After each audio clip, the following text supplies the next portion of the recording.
What's up? What's going on? Hide and read. Here with some books. Got some new ones, got some ones that are new to me. Somebody else's old books that they didn't want. First, we'll do the new books, and the rest are Western, so you could check out after these first two if you abhor the Western genre. I'm still watching videos, but I'm definitely neglecting making them. Just the mood. I'm still watching your videos, just maybe commenting a little bit less. I saw Dustin Neely mention something for people that are making videos. I think I'm guilty of this, but I'm not sure. Now I'm just paranoid. Am I looking at you? Am I looking at you now? Which one is better? This one or this one? Is there a difference? One of my eyes is definitely not as straight as the other one, so I don't think it matters too much. Anyway, I got some books here. I went to Barnes and Noble today. I want to rant about Barnes and Noble too. So I'm definitely guilty of supporting Barnes and Noble. I spend so much money there. When I have expendable income, I spend a lot of money there. Probably like how other people go to the bar and hang out or something. I'll waste my money there, and then sometimes not even read the books.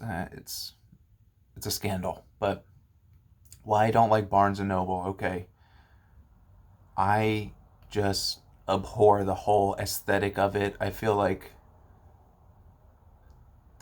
the people wearing why are you forcing the like first off I feel terrible for the employees. Why do you force these people to wear headsets? Like it's like they're working at they're in Space Force or something. Like they had like what is going on at Barnes and Noble that's so important that every employee has to have a headset on?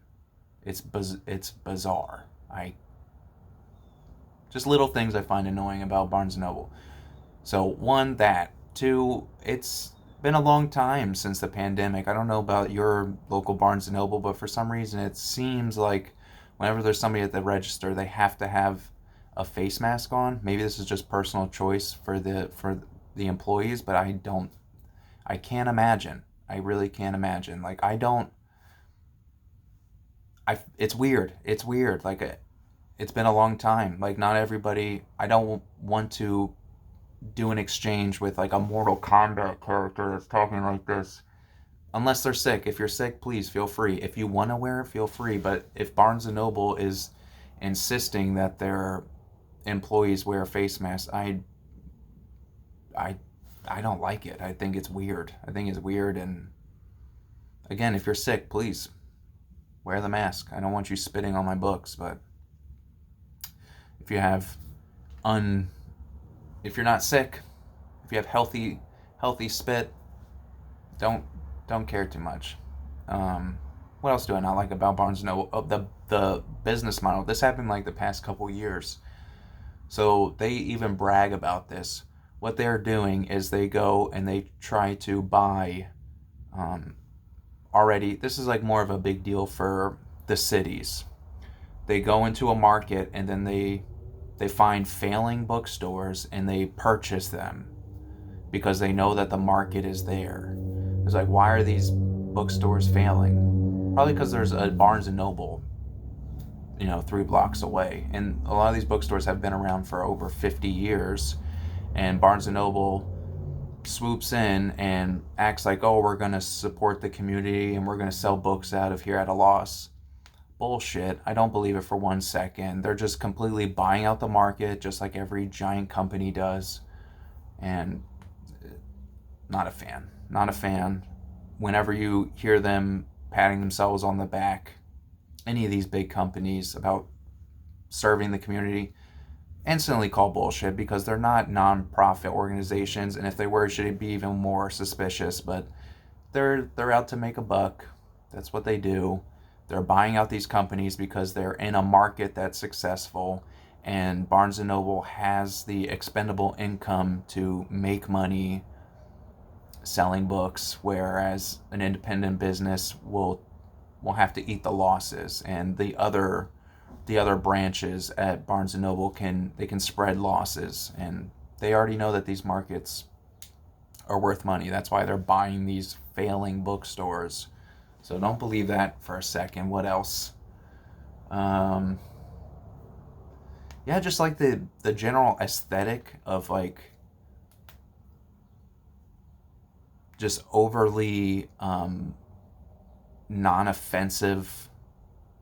I'll show you a good example. They stuck this bookmark in my purchase today.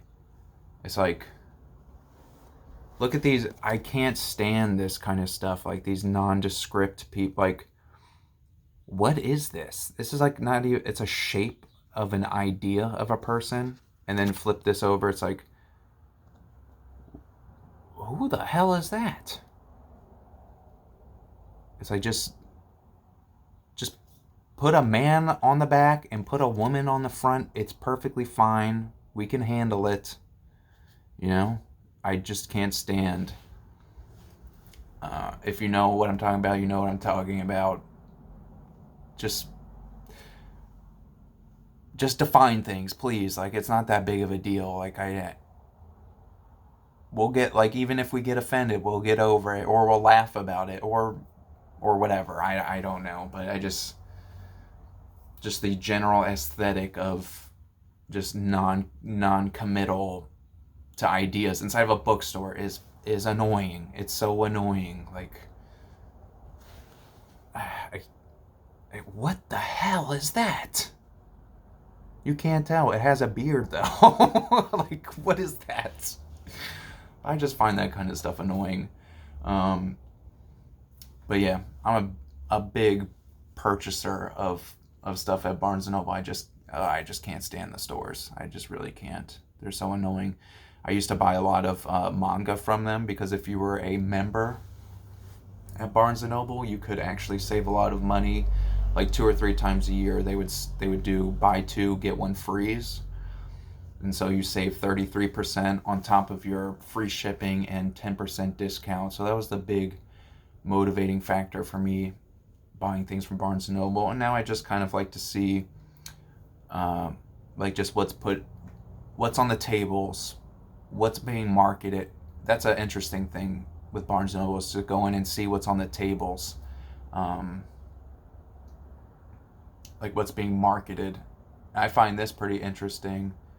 A lot of the forward-facing stuff is like nonfiction. There's a lot of nonfiction Western material. I just think that's odd, but interesting, and clearly that's not, I don't think that's what Barnes and Noble wants to be selling, but that's what's in demand. And I guess that has a lot to do with there's TV shows, and just in general, I think the American culture, like there's a lot of grift going on for like kind of conservative, not even conservative, it's more like an appeal to the past that's going on right now.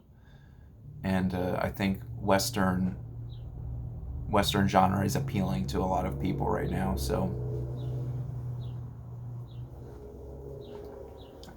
nonfiction anyway. You don't see a lot of Western fiction. They still hide all the Johnstone stuff and the 2 or 3 Louis L'Amour books that they've had in stock for 3 years, and they're hidden in a back corner somewhere. But anyway, that's my Barnes and Noble rant. Let's move on to the book haul.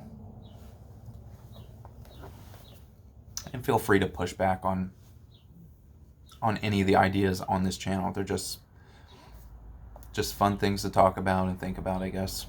It's not that serious. So the first one, I didn't know that this existed. I just picked this up, just browsing the shelves, and yeah. Can we pronounce this? No. Czeslaw Milos. That's what I'm gonna go with. The Captive Mind. So I picked this up. It's translated from Polish, and it's from the 1950s, and it's like kind of different essays about totalitarianism and how it forms basically, and why is it appealing to people on both ends of the spectrum? Why do people find comfort in these kind of like fanatic mindsets? So the first hurdle would be to recognize that we do find something about totalitarianism comforting on both ends of this spectrum, whatever the dialectic is. Like, there's something comforting in that, everything could be 100% one way or the other way. And then, this is a kind of an exploration of it being put into practice. And during the 1950s, the author was right there. So I guess I'll read the backs for these books. I saw Six Shooter was lamenting that people don't do that, so I'm going to do my best until maybe I get bored of it or whatever, but let's see.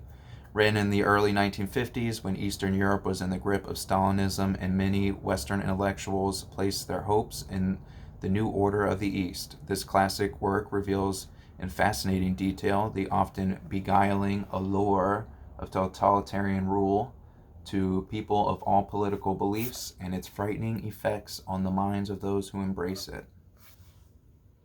And I think, what to say, this won a Nobel Prize for Literature. So, I bet some of you smarty pants out there know about this one, but The Captive Mind. I really like the writing. I sat there for 5 minutes just kind of reading a page that I opened up and just caught my attention. Ripped $20 out of my wallet. And I do want to talk about that too. The barrier of entry for reading is kind of crazy right now. Like, if you go into Barnes & Noble, unless you go to like the classic section where they have like the ones that Barnes & Noble kind of prints, and those are pretty good deals, but outside of that, it's going to cost you $20 to get a book. And if you're not a reader, that's no small chunk of change. $20 for something you're not even sure if you're going to enjoy, or, I feel like once you've been reading for a while, that's not, like, we know that that's not that big of a deal. $20 for, I'm going to be reading this for, 8 hours, and I might reread it, and I might give it to somebody. So $20 is not that big of a deal when it comes to entertainment value. But for somebody that's unsure about reading, that's not cheap. That's not cheap. So it's, we're a far cry from the pulp days when I have a book in this haul that was 25 cents. So, and there's no way inflation is that crazy to go from 25 cents to $20. But, I don't know, just something kind of struck me on my way to the car. $40 less in the pocket. It's not cheap to be a reader. Here's LA Confidential, James Ellroy. So I haven't read anything by James Ellroy, but I was collecting a lot of hard case crime books, and so I watched some James Ellroy interviews, and he just seemed like a really cool character. I was really interested in him for some reason. Elmore Leonard is another one too. I watch his interviews, and I'm like very captivated, considering I haven't read much of him. But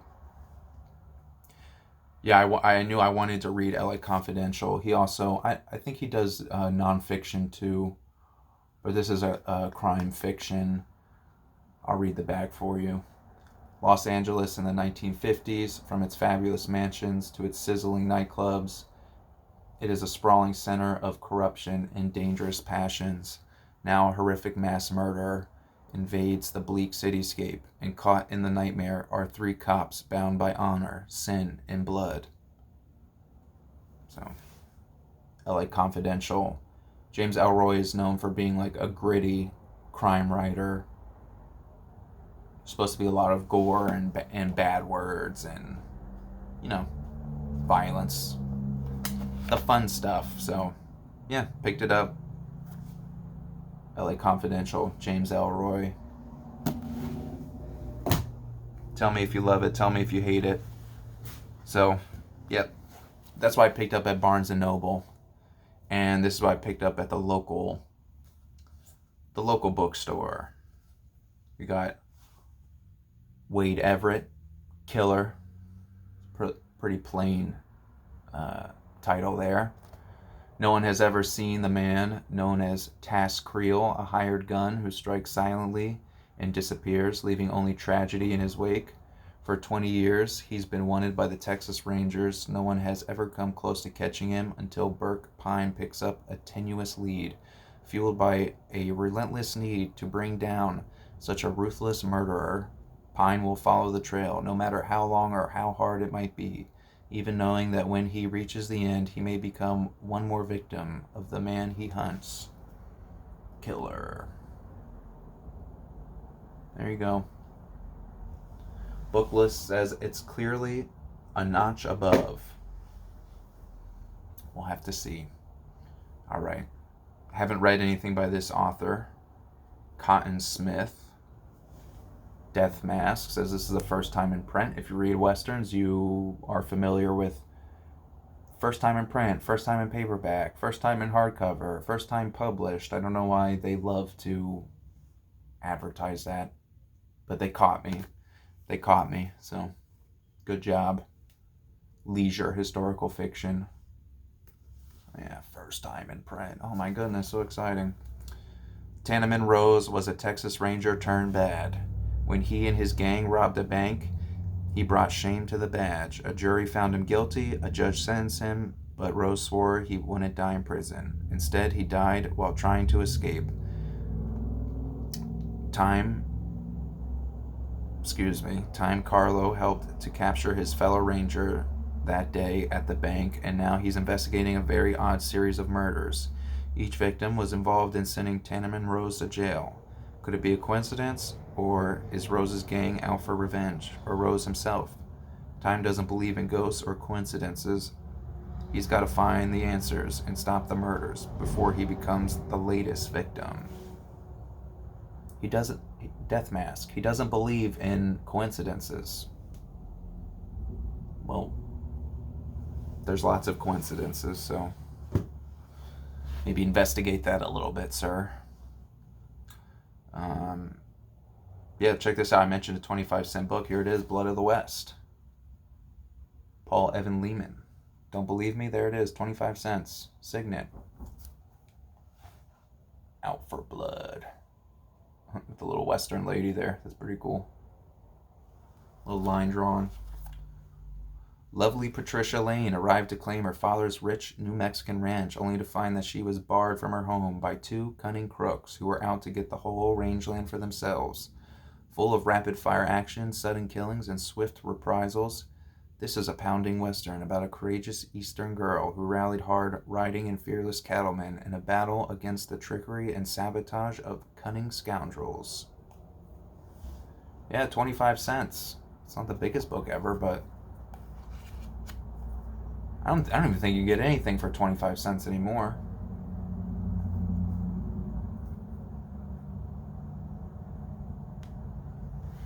Oh, when we were kids, we used to go to the corner store and buy a cigarette for 50 cents. One cigarette. So, for 25 cents, you could have gotten a book back in, let's see what that date was.